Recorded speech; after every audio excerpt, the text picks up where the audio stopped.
Hello and welcome to Hank Games Without Hank. It's me, your host, John Green. Today we are the Swindon Town Swoodly Poopers, as indeed we always are. We are here in the N-Power Championship, and we are taking on some other team that for some reason hasn't sold out even though the Swoodly Poopers are in town. You can rest assured that the Swoodly Poopers will have good support today. So I need to bring you up to date on our squad, and I also want to tell you about my college comedy group, which many people have asked for. It was called 1033. I was in a comedy group in college. One of the people I was in the comedy group with has become very famous since then. So anyway, I'm going to tell you about that, but I also want to bring you up to date on the squad today as we shake the hands of the referee. So a couple things. First off, John Green and John Green are not in today's game. I'm sorry. I'm really sorry, guys. On the upside, our referee is named Hayden Pennyfeather. That's something. Unfortunately, both other John Green and Bald John Green are really tired, and I just had to give them the day off. I love these guys. I respect them as professionals, and sometimes, they need a rest. So I'm going to let them sleep in their apartment that they share. Fat Lucas is in goal. We have Leroy Williamson and Lana in central mid. Voluptuous Pericard and Stone Cold Steve with the C. Austin up front. And we do have both John Greens on the bench in the event that they become necessary. We're off to a roaring start here. So when I was in college, I was in a sketch comedy group. The founder of the comedy group was my friend Scott Goulden. Scott, really nice guy now, I think lives in Kansas City. And, oh no, it's a disaster to start. We needed the help of Fat Lucas, and as always, we got it because he's Mr. Reliable. Oh boy, we're not playing real well here to start off the game. But so Scott founded the group, asked me to join it, also asked our friend Will to join it. And the idea of our comedy group was that while all of the other groups worked blue. Oh, that's got to be a foul. All the other groups worked blue, as we say. They cursed a lot and made lots of jokes about, sexual activities and whatnot, sort of the foundation of all college sketch comedy. We were going to not work blue. We were going to be quote-unquote family-oriented comedy. This was a bit of a shtick, but we also took it a little bit seriously to kind of challenge ourselves to make jokes that weren't about bodily functions and, well, sometimes they're about bodily functions, but not that often. Just to challenge ourselves to be as, to try to make more sophisticated jokes. This meant that we ended up having a lot of really obscure jokes about James Joyce that we we enjoyed. I'm not sure if anyone else did. And so I'll tell you who was in the comedy group. Ransom Riggs was in the comedy group, who is now, of course, the author of Miss Peregrine's Home for Peculiar Children, the New York Times best-selling Miss Peregrine's Home for Peculiar Children. Ransom has been a friend of mine for a long time, long enough that I am uncomfortable calling him Ransom because I know him as Randy. Typical Swindon Town Swoodly Poopers free kick there.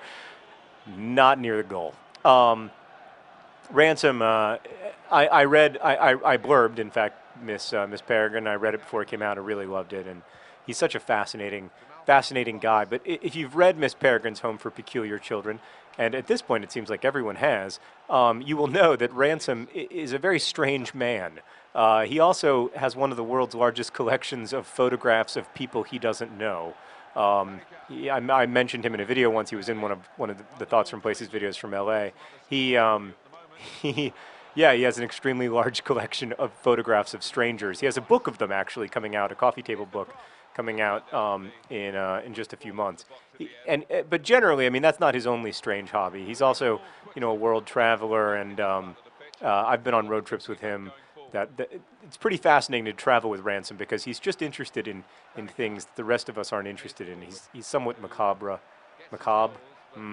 Pronunciation. I don't know. You guys tell me in comments. I'm sure you'll be happy to tell me about all the mistakes I made.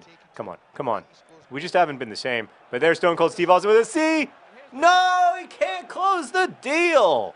Despicable. That was probably a bad choice by me. I want to apologize to my family, and particularly to my brother, who is kind enough to share this video gaming channel with me on the assumption that I will not suck.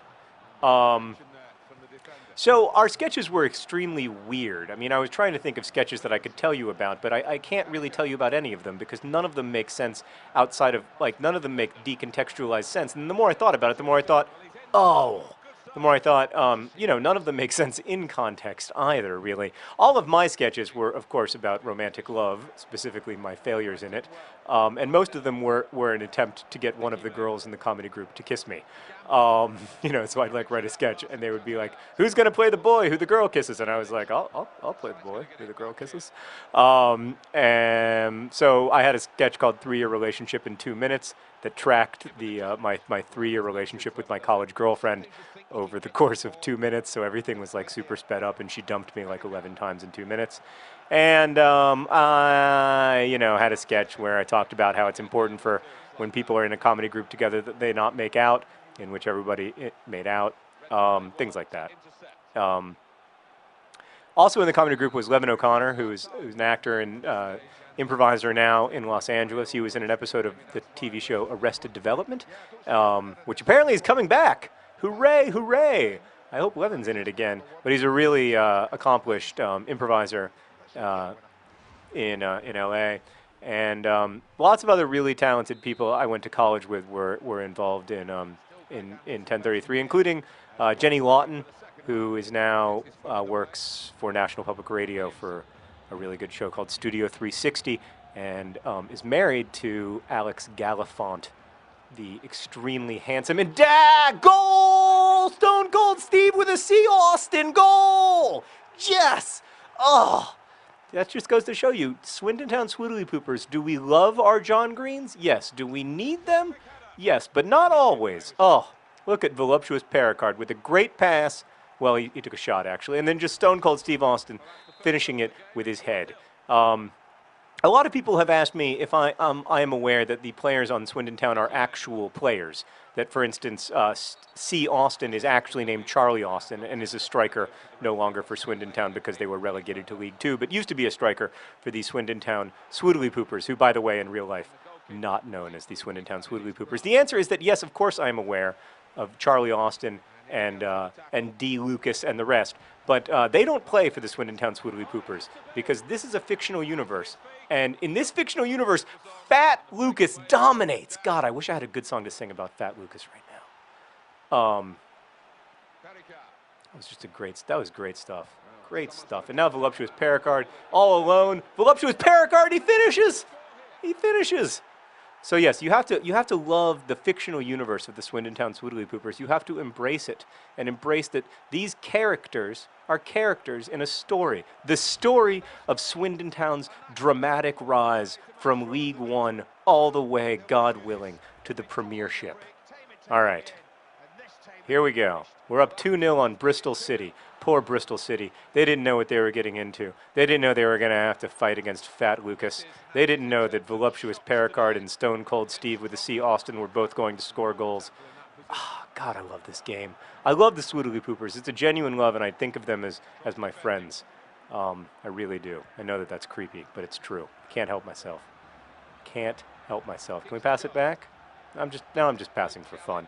Anybody who has any tips, let me know. So, 1033, which was the name of our comedy group, actually had a life outside of just college. After we graduated from college, a number of the guys from the comedy group, including Levin O'Connor, myself, and Scott, and our friend Will Hickman, moved to Chicago, and we were living together in Chicago, and we sort of formed a professional version of 1033, which involved us briefly touring colleges. We had, I would say, intermittent success. Sometimes people would think that we were quite funny, and then other times people would think that we were very, very strange. Fat Lucas, again, with the big-time save. Big-time Fat Lucas-y save. Again, you can't stop Fat Lucas. You can only hope to contain him. It's actually difficult to contain due to his girth. So we did do it professionally, but I mean, I think our total lifetime earnings as professional sketch comedians was definitely in the 3 digits, and possibly, if you count gas, in the 2. It was a lot of fun. I mean, I learned a lot about writing from writing sketch comedy, because I learned, A, how to make people laugh, and B, how to make people laugh quickly. There's a goal from Stone Cold Steve with a C. Austin. I mean, the thing about being on stage is that if you're bombing, you know you're bombing, whereas if you're bombing in a book, you don't know you're bombing because you're not like watching the person read it. So bombing on stage is helpful to writing because it reminds you that, like, you have a responsibility to the reader, and they aren't going to be endlessly patient with you. And so the memory, I think the memory for me of those days, both when people would laugh and when they wouldn't. And I should say, like, we were pretty, I thought we did all right for ourselves, sketch comedy group wise. But, you know, both when they laughed and when they didn't, I learned something about how to write for an audience. Which is, you know, I knew how to write for myself by the time I got to college, but I didn't know how to write for other people. And that was something that I learned in classes, but also that I definitely learned as part of my my time at 1033. But mostly it was just a lot of fun. They were great guys and great, I'm saying guys as if they were all men, but, you know, great people, and a lot of fun to hang out with them. And, you know, those friendships that you have in college, they're just, you don't really have friendships like that as an adult, not to worry you. But it's true. It's like a whole different thing being friends. Because then you're an adult and all your friendships are like, oh, soccer practice with my kid is so funny. You know, it's not, yeah. No, it's just different endeavor. But now I'm getting nostalgic while I play FIFA for a living, so maybe I shouldn't complain. Uh-oh. I get punished for my nostalgia. All right, we made a good slide tackle there. The old necessary slide tackle, my favorite kind.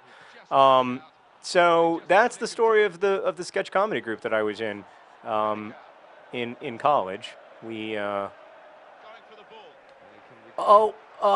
should mention that also in that sketch comedy group, at least in the second year, maybe in the first year too, was my friend Dean, who is now a professional poker player and TV producer person. I don't like to brag, but I have known a lot of interesting people in my day. And Dean is perhaps the most interesting and eccentric of them all. Come on. I can't score like that. That's impossible.